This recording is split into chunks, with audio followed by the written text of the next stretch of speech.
या जर आमच्या ऊर्जास्थळाला निधी मिळत असेल तर अजितदादांचं सहर्ष स्वागत. पण त्याच अजितदादा पवारांनी महाज्योतीचा निधी का रोखलाय?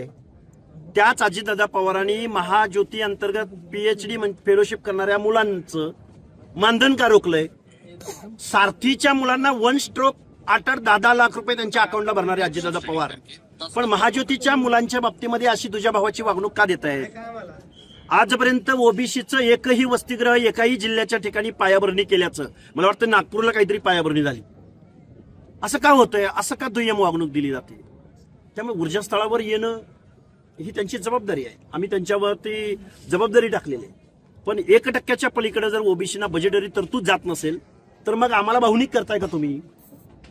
तुम्ही आमच्या लेकराबाळांनी शिकू नये असं वाटतंय का? अजितदादा पवार नेहमी म्हणतात की स्कॉलरशिपसाठी एका एका घरातली 5-5 पोरं PhD करतायत. अरे यात वावगं काय आहे?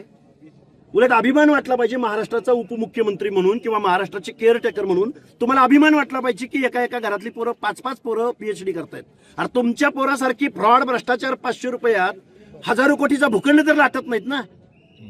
हे परखडपणे बोलावं लागेल.